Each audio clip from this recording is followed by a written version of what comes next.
자, 우리 하나님의 말씀 우리가 함께 봅시다. 사무엘하 3장 1절 말씀입니다. 자, 찾으셨죠? 우리 같이 한번 읽겠습니다. 사울의 집과 다윗의 집 사이에 전쟁이 오래매 다윗은 점점 강하여 가고 사울의 집은 점점 약하여 가니라. 우리 한 번만 더 읽읍시다. 시작. 사울의 집과 다윗의 집 사이에 전쟁이 오래매 다윗은 점점 강하여 가고 사울의 집은 점점 약하여 가니라.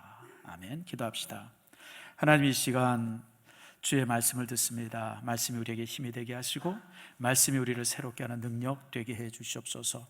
말씀을 들을 때마다 우리 안에 감동이 있게 하시고 말씀 안에서 우리의 삶이 새로워질 수 있도록 복과 은혜 내리워 주시옵소서. 아버지 하나님, 간절히 간구합니다. 오늘 이 시간 말씀을 들을 때 하늘의 문을 열어주시고 가득 차고 놀라운 복이 우리를 새롭게 하는 축복 내리워 주시오며 하나님의 모든 말씀이 우리의 가슴에 새겨지는 축복 내리워 주시옵소서. 감사드리고 예수님의 이름으로 기도드립니다. 아멘. 우리 옆사람 한번 인사합니다. 축복합니다. 사랑합니다. 오늘 이렇게 오래간만에 또 뵙는 얼굴들이 있어서 더더욱 반갑습니다. 여러분, 빨리 우리 교회 모든 예배가 회복될 수 있기를 위해서 여러분 기도해 주시면 감사합니다. 저는 이제 집에 퇴근하면 식사 후에 우리 집사람이랑 유튜브를 좀 자주 봅니다. 근데 유튜브에서 특별히 음악 프로를 좀 자주 봅니다. 그래서 이제 좋은 음악들, 또 이제 제가 좋아하는 가수들, 저는 아주 싫어하는 건 또 트로트가 싫어요. 트로트는 제가 안 듣습니다. 아니, 못 들어요. 난 그게 왜 좋은지 모르겠어요. 좋으시면 손 들어보세요. 내가 다 아는데. 근데 그게 그것도 나도 그게 왜 좋은가 그러고 이렇게 들어봤더니 그것도 트로트 좋아하는 이유가 있더구만요. 근데 저는 이제 이 세대가 트로트 세대가 아니에요. 제가 이제 대학 다니고 그럴 때는 이제 포크송들 이제 이렇게 많이 들었던. 그러면서 이제 제가 이제 이렇게 신앙생활 쭉 하면서 사실 트로트랑은 굉장히 거리가 좀 나름대로 정서가 멀어서 이제 좀 그런데, 그래서 우리 집사람이랑 이제 이렇게 음악 듣는 걸 좋아합니다. 근데 화요일 날 이렇게 음악을 들으려고 이제 유튜브를 이렇게 찾다가 정말 뜻밖의 음악을 하나 발견했어요. 뭐냐면 제가 좋아하는 가수가 좋아하는 성악가죠. 안드레이 보첼리니를 되게 좋아하는데, 사실 파바로티가 얼마 전에 죽고 나서 지금 남아있는 최고의 가수가 보첼리니 하나 남았죠. 그리고 이제 젊은 사람들 중에 이렇게 특별한 사람이 없어요.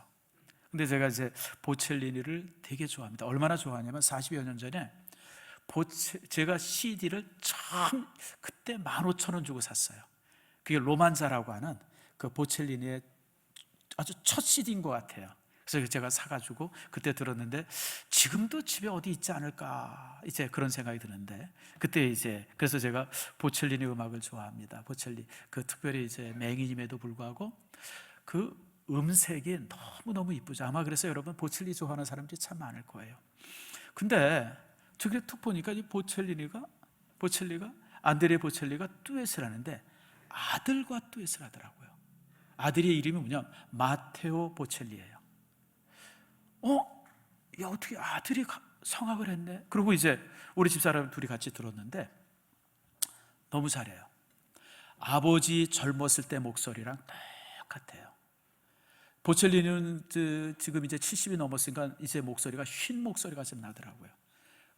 대가죠. 대가인데도 불구하고 이제 좀 나이가 들었구나 그런 생각을 하게 되는데, 그 아들은 정말 40년 전에 아버지가 이제 참 노래했던 것처럼, 물론 이제 그때만큼 그렇게 대가의 목소리는 아니지만 참 그렇게 같이 노래하는 걸 보면서 제가 얼마나 참 가슴이 뭉클했는지 몰라요.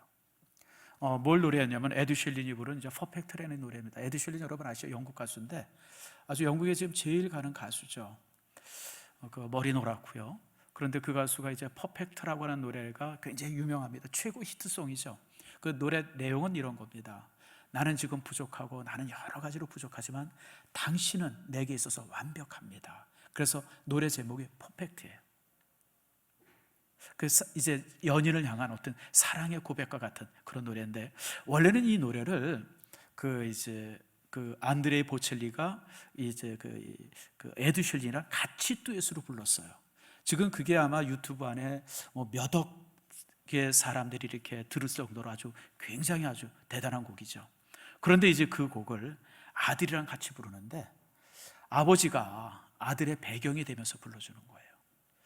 그래서 너무 참 너무 괜찮다. 어떻게 부자지간에 참 저런 모습일까. 그래서 제가 우리 집사람이랑 여러 번 같이 들었어요. 근데 우리 성도들에게도 한번 들려줘야 되겠다. 그래서 제가 오늘 이 시간에 여러분 귀를 호강시켜 줍니다. 목사님이 무슨 유행가 아닙니다. 아주 괜찮은 곡이고요. 그 다음에 여러분 지금까지 딱딱한 설교를 여러분이 많이 들었는데 여러분 한번 좋은 음악 한번 들어보길 바랍니다. 부럽죠?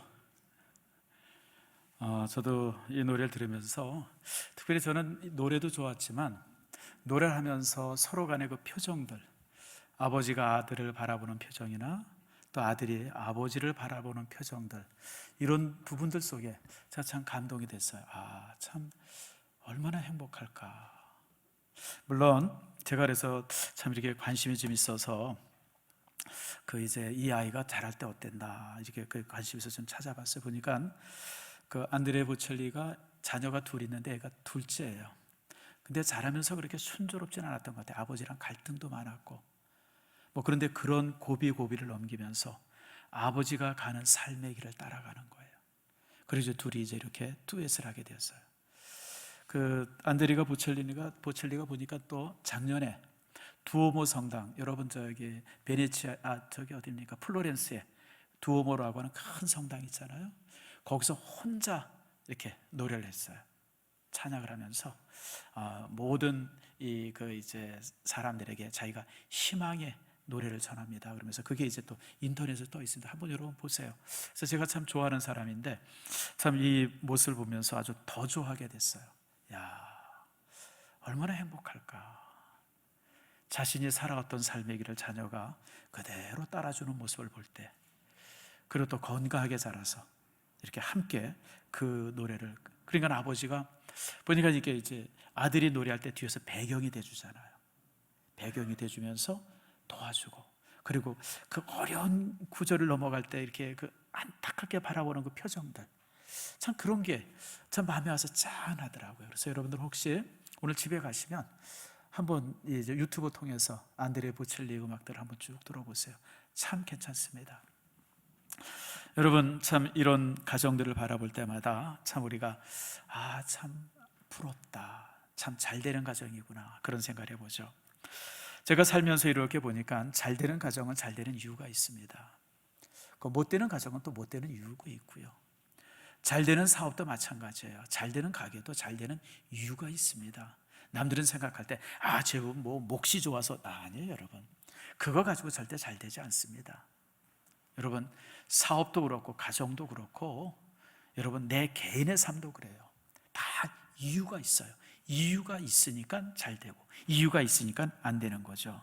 사실 오늘 본문은 그걸 말하고 있어요. 사울의 가문과 다윗의 가문이 있어요. 사울의 가문 왕의 가문이에요. 왕의 가문과 다윗의 가문이 둘이 경쟁을 했는데 사울의 가문은 왕의 가문이니까 얼마나 대단해요. 근데 이 사울의 가문은 가면 갈수록 축소가 돼요. 그러나 다윗의 가문은 보잘것없는 그런 시골 동네에 정말 그 가문이었는데도 불구하고 그 가문이 점점 커지지, 나중에 이 가문이 왕의 가문이 되는 거예요. 우리는 종종 흙수저다, 우리는 배경이 없다, 백이 없다, 배운 게 없다, 뭐가 부족하다, 이런저런 생각하면서 자신의 삶의 처지들을 한탄하는데 결코 그렇지 않아요. 보니까 여러분 다윗은 그렇게 참 보잘것없는 가문 안에서 탄생이 되어지고 또 인정받지 못하던 그런 자녀였음에도 불구하고 여러분 이렇게 대단한 왕의 가문을 이루었지만 사울은 왕의 가문이 무너져가지고 정말 이렇게 보잘것없이 되어졌어요. 여러분 사무엘 상서 보면 사울이 그렇게 나쁜 사람은 아니었었어요. 참 괜찮은 사람이었어요. 이 사무엘 선지자로부터 선택을 받고 기름 부음 받을 때 이 사울의 모습을 보면 아주 건장한 청년이었고 아주 괜찮은 청년이었었어요. 또 아버지에게 굉장히 효도하는 청년이었었고, 그리고 어떤 상남자였었어요. 체격도 아주 좋아가지고. 그러니까 사울이 보니까 사무엘이 보니까 왕 될 만한 사람이라서, 그래서 이제 이 왕으로 이제 택함을 받은 사람 아닙니까? 그런데 그의 삶이 그렇게 왕이 돼가지고 막 괜찮다가 끝이 안 좋아요. 끝이. 자, 사무엘상서 31장, 우리 두 장 앞으로 가면 됩니다. 31장 6절 말씀 보세요. 사무엘상서 31장 6절, 사무엘하 1장 바로 전입니다. 맨 끝에 장이에요. 우리 한번 6절 말씀을 같이 읽습니다. 시작. 사울과 그의 세 아들과 무기를 든 자와 그의 모든 사람이 다 그날에 함께 죽었더라. 여러분, 이게 얼마나 참 비참해요. 전쟁터에 나가서 사울이 죽었고, 사울과 함께 전쟁터에 나갔던 아들 셋이 같이 죽었어요. 그냥. 그리고 다른 군인들도 죽고, 그리고 죽고 나서 그 시신이 아주 난도질을 당해. 정말 영광스럽게 시작했다가 끝이 얼마나 비참하게 끝나는지 몰라요. 이런 가정들이 종종 있죠. 성경에 나오는 가룟 유다가 그랬고요, 니골라가 그랬고, 삼손도 그랬어요. 많은 사람들이 시작은 참 괜찮게 시작했는데 끝이 너무 비참하게 끝나죠. 그러나 여러분, 다윗은 정반대의 사람 아닙니까? 저가 정말 보잘것없는 양치기의 장난꾸러기였음에도 불구하고 여러분, 그의 끝은 너무 괜찮죠. 역대상 29장 28절에 다윗의 마지막을 이렇게 설명하고 있습니다. 역대상 29장 28절 말씀입니다. 자, 우리 한번 볼까요? 같이 읽읍시다. 시작. 그가 나이 많아 늙도록 부하고 존귀를 누리다가 죽음에 그의 아들 솔로몬이 대신하여 왕이 되니라. 여러분, 나이가 많아서 늙도록 부하고 존귀를 누렸어요. 나이가 많아서 늙어서 죽는 순간까지 부와 존귀를 누렸어요. 얼마나 참 부러워요. 그리고 그의 아들 솔로몬, 최고의 지혜의 왕이죠. 그가 이제 이 다윗을 대신해서 왕이 되어집니다. 여러분, 참 이렇게 그 삶이 다르죠.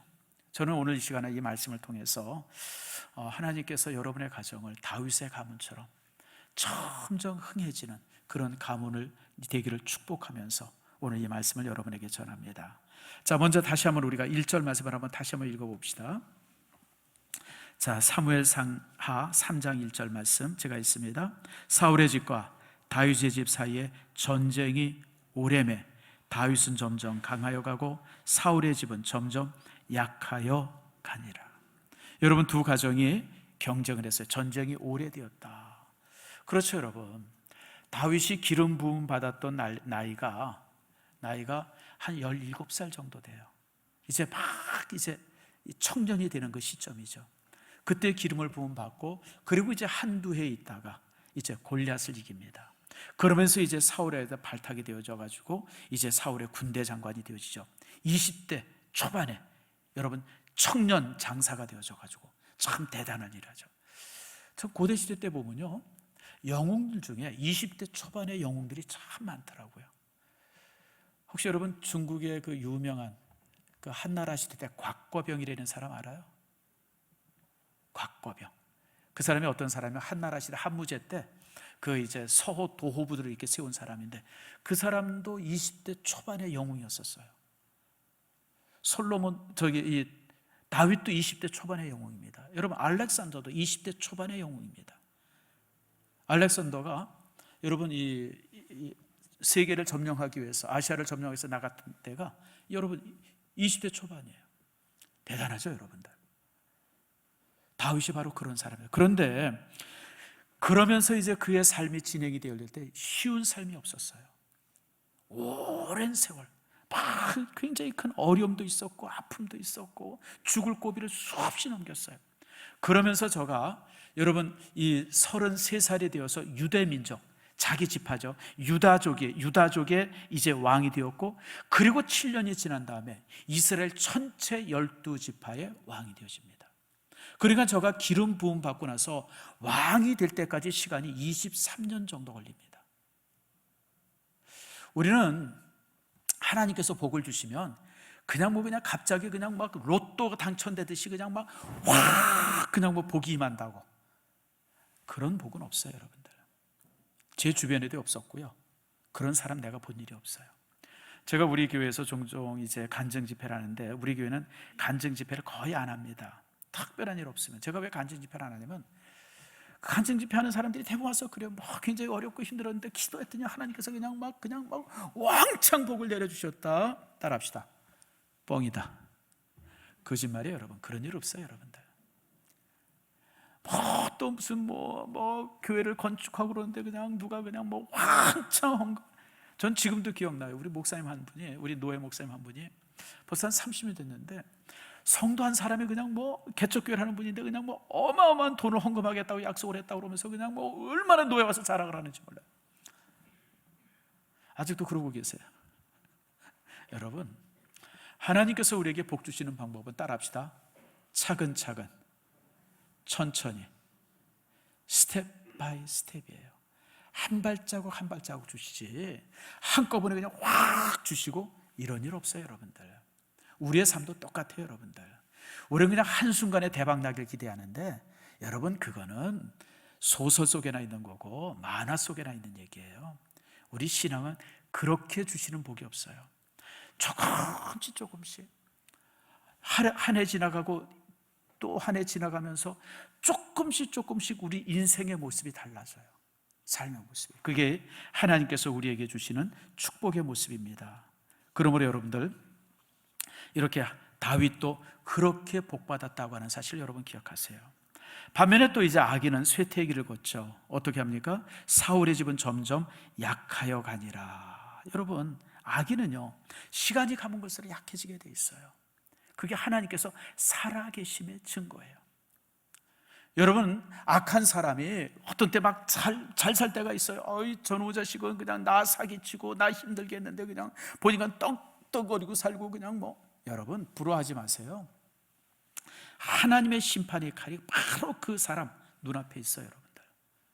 여러분, 악한 사람들의 끝은 하나님께서 아주 비참하게 끝나도록 만드십니다.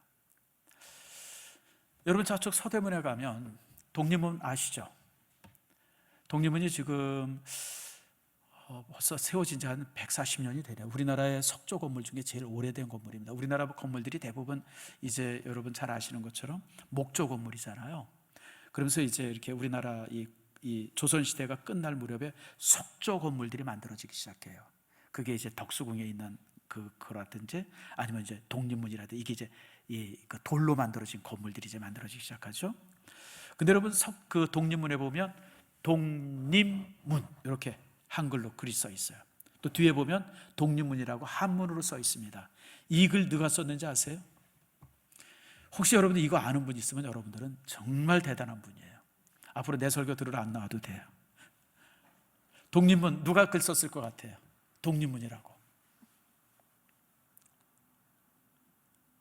당연히 모르죠. 모를 수밖에. 그거 아는 사람이 거의 없어요. 누가 썼냐면요, 이완용 글씨입니다. 안 믿어지죠? 이완용이가 썼어요. 이완용이가. 왜 이완용이가 썼냐면 그 당시 이제 청일 전쟁을 통해 가지고 우리나라가 이제 이 청나라로부터 이제 이렇게 끊어지면서 이제 이렇게 우리나라가 이제 일종의 진짜 독립국이 되죠. 그래서 이제 고종이 자기의 이름을 이제 왕이 아니라 황제로 이름을 바꾸고, 그러면서 이제 거기에 옛날에 그 청나라 사신들을 맞이하던 이제 이렇게 이 문이 있었는데 그 문을 부시고 그 자리에 대해 독립문을 세운 거예요. 그때 이제 이완용이가 한 100원, 그 당시 돈 100원을 가지고 이제 독립문 세우는데 이제 이렇게 헌납을 했대요. 그리고 그가 이제 글씨 쓰게 된 계기가 뭐냐면, 이완용이는 조선의 최고의 명필 중에 한 사람이었었어요. 그 당시 이완용이가 글을 제일 잘 썼어요.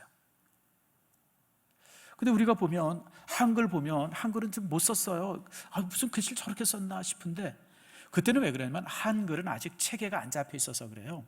여러분, 한글이 체계 잡힌 것은 일제시대 때 잡힌 겁니다. 제가 옛날에 여러분한테 한번 얘기를 했는데, 우리 한글이 띄어쓰기가 만들어지고 맞춤법이 만들어지고 그러기 시작한 게 여러분 일제시대예요. 누구로부터 시작이 되냐면 헐버트 선교사로부터 시작이 됐어요. 헐버트 선교사가 우리나라에 들어가서 한글을 딱 보면서 이야, 이런 글이 있었구나. 그래서 우리 한글에 띄어쓰기를 만든 사람이 헐버트 선교사입니다. 그전에는 띄어쓰기가 없었어요.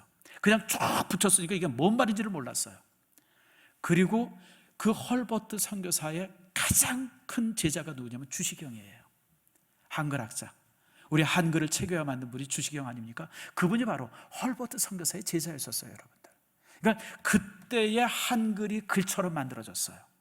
그 전까지는 뭐 개발 세발 뭐 지맘대로 쓰던 글씨였었는데, 그러니까 이제 근데 여러분, 그게 바로 이완용 글씨예요. 이완용은요, 조선 말기에 최고의 서필가였었어요. 최고의 서필가였습니다. 그런데 여러분, 그 글 가지고 지금 자랑하는 사람 한 명도 없죠. 나 이완용 글 하나 갖고 있어. 지금 이거 한 2억쯤 가. 그런 사람 하나도 없죠, 여러분들.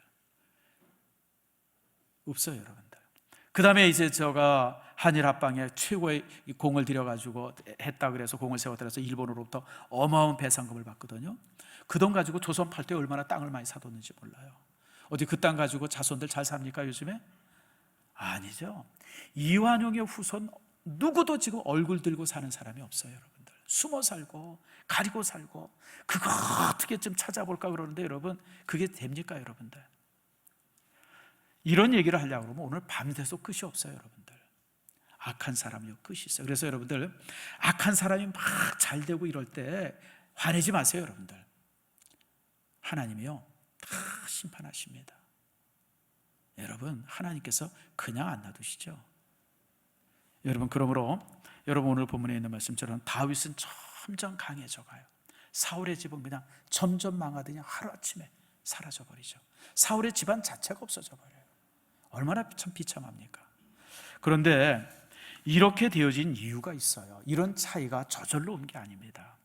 여기에는 분명한 이유가 있어요. 그래서 여러분, 흥하면 흥하는 이유가 있고, 여러분 이 패하면 패하는 이유가 있는데, 왜 그런 결과가 오는지를 성경은 오늘 본문은 이제 한 3가지 이유를 말씀하고 있습니다. 특별히 사무엘 상서를 읽어보면, 그리고 또 이제 사무엘하 이런 쭉 읽어보면요, 왜 그랬는지의 이유들이 이제 기록이 되고 있어요.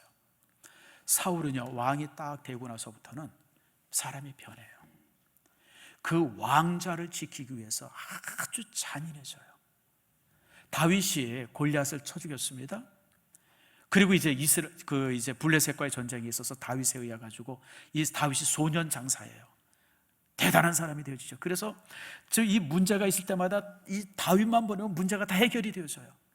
이제는 그 전까지는 전쟁이라고 하는 문제가 생기면 항상 사울이 맨 앞에 서서 갑옷 입고 가서 전쟁을 했는데, 이제는 본인이 나가서 전쟁할 이유가 없어요. 다윗만 보내면 다 되는 거예요. 다윗만 보내면. 그러다 보니까 다윗의 인기가 점점 올라와서 사람들이 뭐라 그러냐면, 사울은 천천히요, 다윗은 만만이라, 이러면서 이제 다윗을 찬송하는 소리가 들렸는데, 여기에 이제 사울이 횟가닥 가버렸어요. 여러분, 내 아래, 내 밑에 있는 직원 중에 나보다 훨씬 뛰어난 사람이 있다고 하는 것이, 이게 얼마나 큰 복이에요. 복 중에 복 아니에요, 여러분들. 그거보다 더 큰 복이 어디 있어요, 여러분들. 그런데 사울은 그걸 견디지를 못하는 거예요. 그래 가지고 다윗을 죽이려고 백방의 노력을 합니다. 맨 처음에는 저걸 어떻게 죽일까 고민하다가, 이게 내가 끝내이지 이러고 이제 자기가 방에 들어오라 그래요. 들어오면서, 야, 내가 지금 막 이 악신이 들었는데 지금 골치가 너무 아프니까 네가 찬송 좀 해라. 네 찬송만 들으면 내가 이 골치 아프게 좀 사라진다. 찬송 좀 해라. 그래서 다윗이 거기서 하프를 들고 찬송을 해요. 딱 하다가 그냥 옆에 창을 들어서 던지는 거예요. 여기 바로 지척간에 있으니까 그걸 어떻게 못 맞히겠어요. 사울이 대단한 용사인데. 근데 또 다윗이 또 날랜 용사예요. 후닥닥 도망을 쳐. 이게 한두 번 있는 일이 아니에요. 그럼 또 사울이 또 불러요. 야, 그때 내가 미안했다. 내가 미쳐서 그랬나 보다. 다시 한번 와서 찬송 좀 해줘라. 그리고 또 불러들여다 또 창으로 죽이려고 그러고. 그래서 다윗이 결국 도망을 쳐요. 다윗이 도망을 치니까 이게 도망을 쳐. 그래서 군대를 보내는 거예요. 자객단들을 보내기 시작했어요.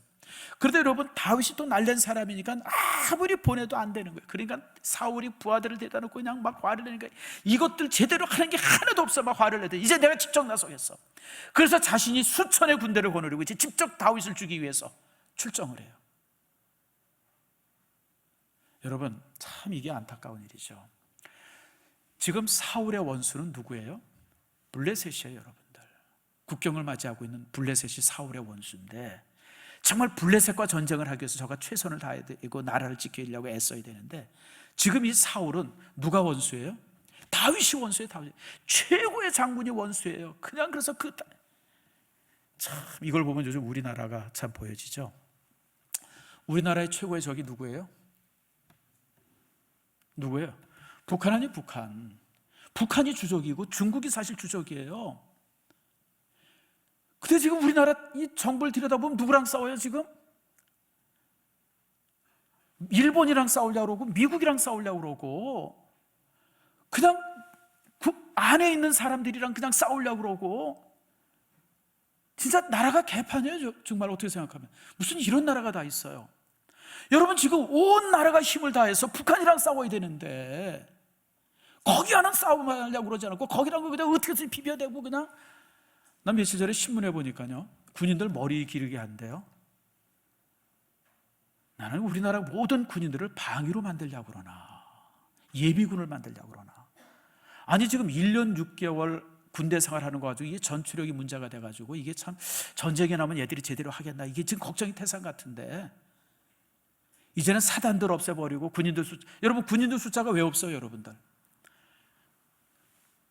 지금 군인들 숫자가 없어하고 사단들을 없어요 지금 여러 군데. 지금 사단들 여러분이 군생활했던 사단들 중에 없어진 사단들이 여러 있어요. 근데 왜 없앴어요? 왜 군인들 숫자가 적어요? 복무기간을 짧게 하니까. 옛날에는 2년 반 3년씩 하던 복무기간을 1년 6개월 하니까 군인들 숫자가 절반으로 줄죠 여러분들. 이건 상식이죠. 그래서 무슨 군인들 숫자가 적으니까 사단을 없애야 된다 그러고 그러니까 그냥 뻥뻥 뚫리는 거예요 지금. 난 참 이게 이 나라가 이게 어떻게 되려고 이러나. 여러분 대한민국에 1,000만의 그리스도인이 있다고 하는 것이 이게 얼마나 감사한지 몰라요. 우리가 이 나라를 지키고 있는 거예요 지금. 기독교인들이. 지금 여러분 이런 모습을 보게 되어지죠. 지금 사울이 급하냐 사울이. 전쟁은 블레셋 가야 되는데 아멜렉 가야 되는데 모압 가야 되는데 그리고 다메섹 가야 되는데 주변에 있는 국가들과 전쟁을 해야 되는데 그들과 전쟁할 생각 꿈에도 안 하고 다윗 죽이려고 혈안이 된 거예요.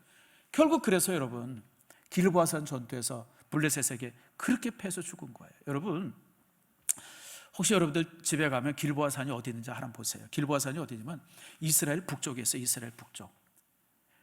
블레셋은 어디면 이스라엘 남쪽에 있어요. 지금 이제 가자지구라고 하는 데 있죠 여러분들. 이스라엘 지도에 보면 가자지구, 그 팔레스타인 사람들이 살고 있는 가자지구, 거기가 블레셋 사람이 사는 데예요.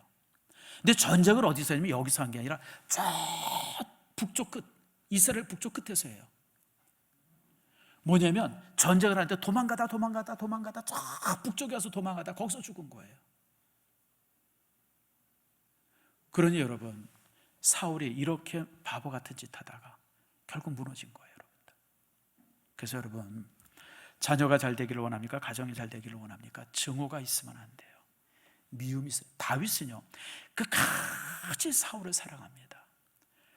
여러분 사무엘 상서나 하서를 보면 다윗이 사울을 향해서 독한 말을 하거나 칼을 쏙 던지거나 창을 쏙 던지거나 그런 적이 한 번도 없어요. 심지어는 사무엘하 1장에 보면 사울이 죽었다고 하는 소식을 듣고 정말 가슴을 찢는 피를 토하는 그 시를 써요.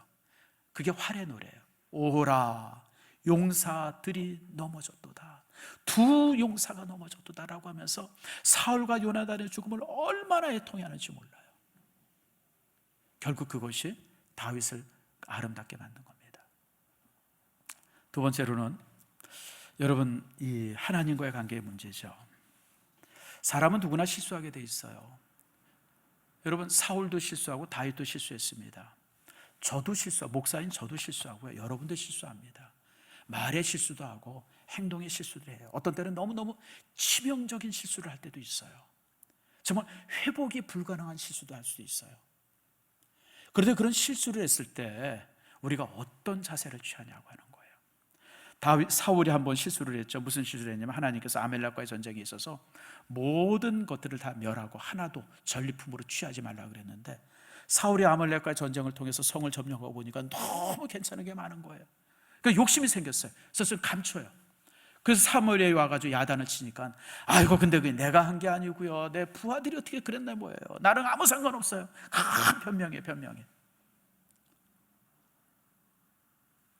다윗이 범죄를 했어요. 다윗의 범죄는요. 여러분 그 유명한 이 밧세바 사건이에요.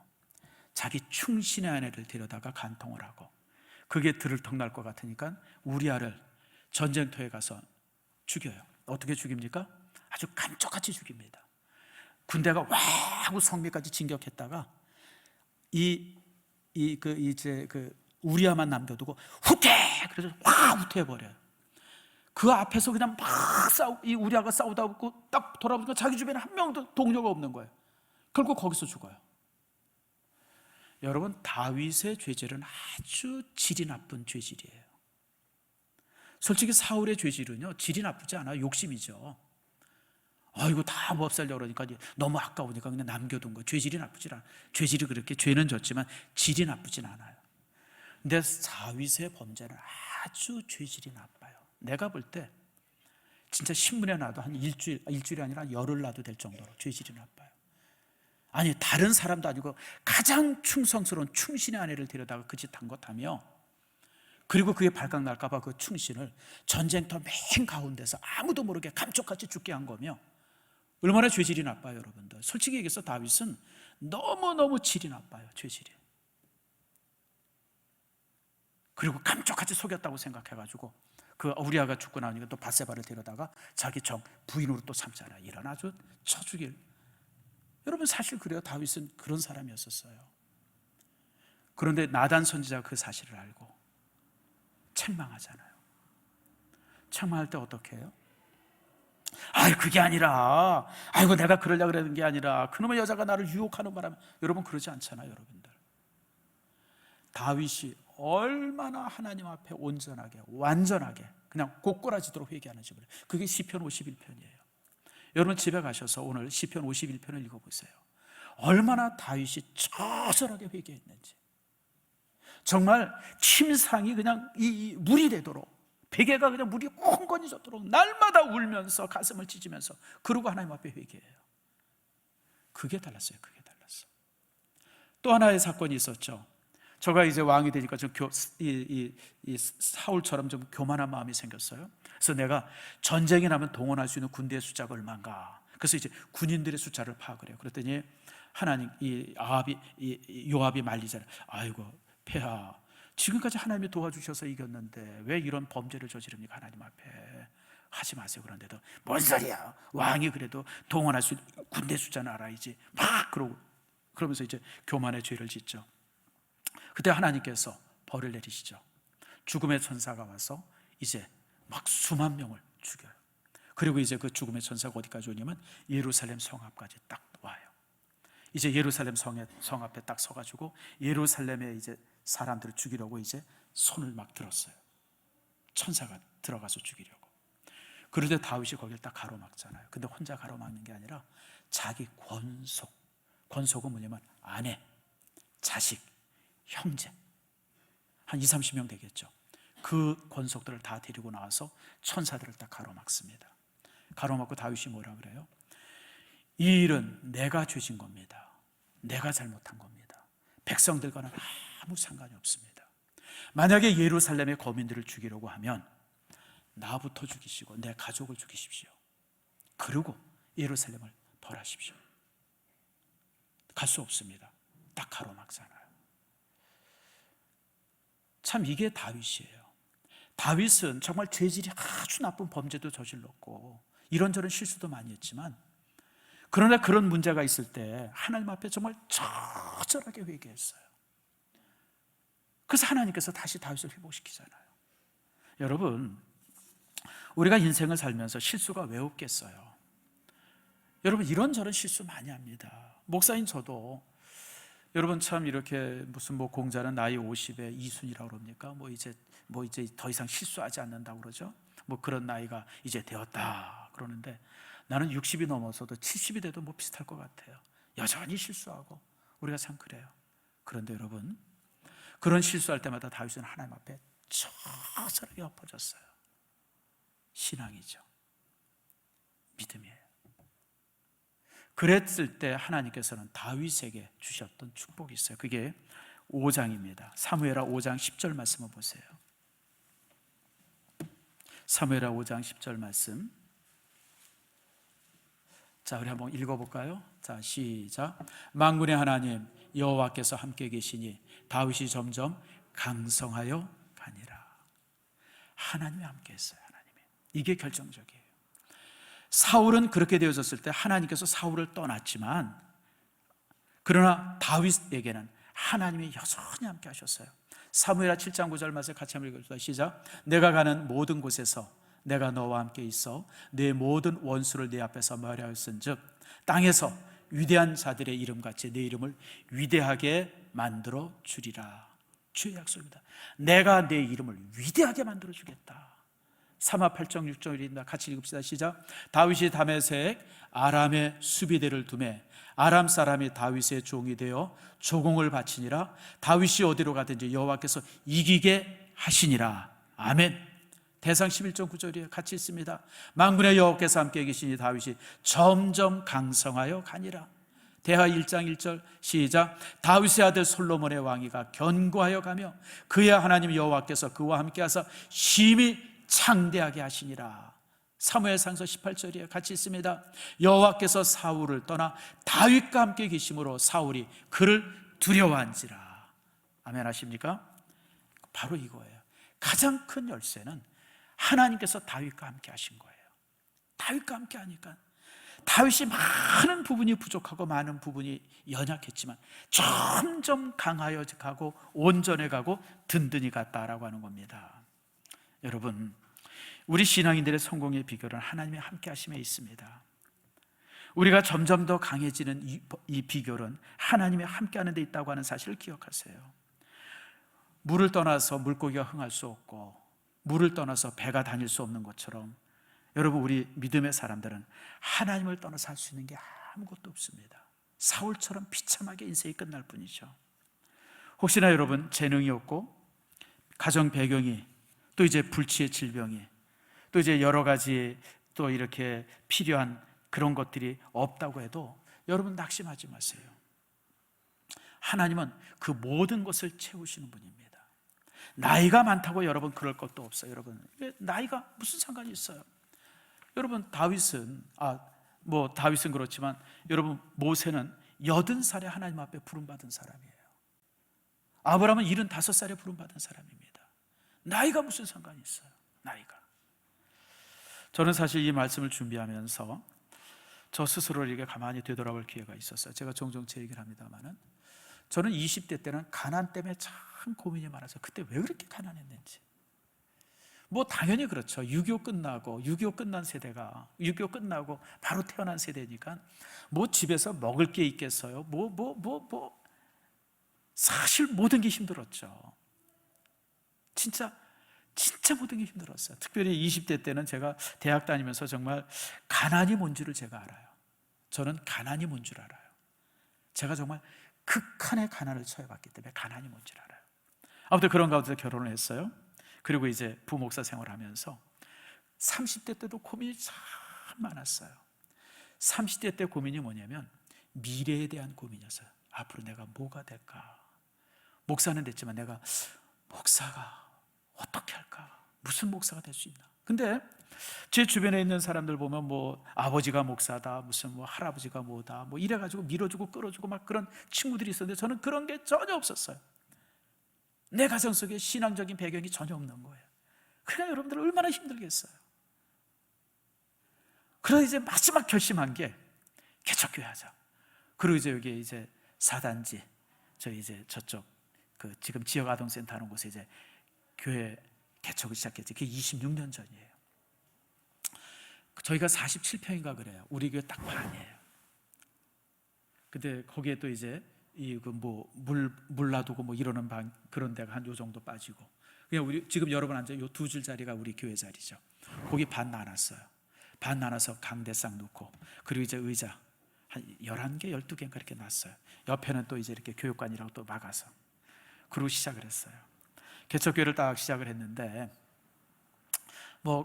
이제 95년 이제 그 3월 25일 날 개척 예배를 딱 드렸어요. 그때 참 괜찮았죠. 본교회 성도들이 와 몰려왔으니까 야 이제 교회가 되나 보다. 그 다음날 주일 딱 되니까 남덕순 권사님, 서원순 권사님, 우리 집사람 한 서너 명 앉아 있었어요.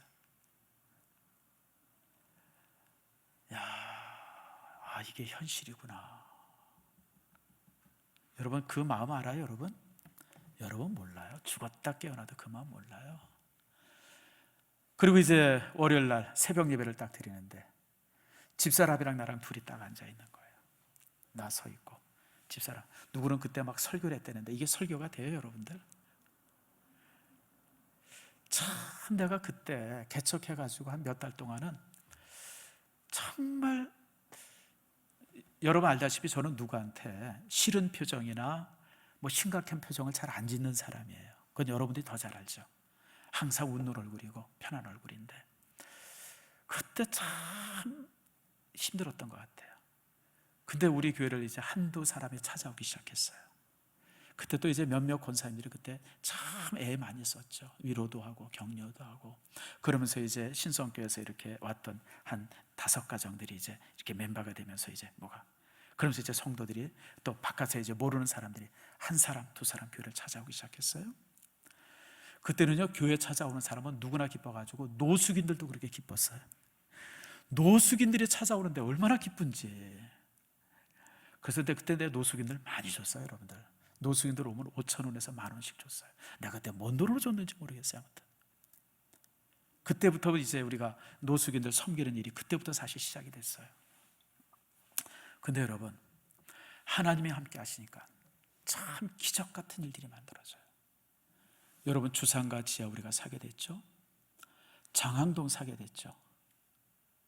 그리고 또 이 건물도 우리가 15년 전에 샀어요. 여러분, 이게 상상이 돼요, 여러분들? 제가 이런 얘기를 하면, 야, 뭐 정 목사님 그냥 로또 당첨되듯이 그냥 막 그런 줄 알아요. 아니에요, 여러분들. 우리가 얼마나 하나님 앞에 기도했고 하나님 앞에 절실하게 매달렸는지 몰라요. 그 장항동 사는 것도 참 하나님의 기적 속에서 사게 됐죠. 근데 장항동이 저게 참, 요즘에 제가 이제 이렇게 LH 사태 이렇게 보면서 내 LH 사태 저렇게 혼나는 이유를 알아요. 아니, 장항동을 신도시로 해야 넘어가지. 아니, 장항동을 빼놓고 무슨 과림동이니 이런 데 신도시 하게 되니까 하나님께서 이놈의 시키들 그냥 확 쳐버린 것 같아요. 아마 이번에 장항동이 신도시 되지 않으려나, 새롭게 발표되어지면. 그래야 제가 보니까 장항동에 산 게 벌써 거의 한 7, 8년 되는 것 같아요. 한 20년 가까이 되는 것 같아요. 이제 저기도 이제 벗어나야 되는데 참 하나님께서 그려주시리라 기대합니다. 사랑하는 성도 여러분, 지금의 처지와 지금의 상황 앞에 낙심할 것도 없어요. 고민할 것도 없어요. 하나님이 함께 하시면 조금씩 낫게 하세요. 하나님께 함께 하시면 여러분, 우리가 상상하고 알 수 없고 우리가 계산할 수 없는 그런 축복으로 우리의 삶을 인도하십니다. 여러분의 삶이 그렇게 인도되어지기를 축복합니다.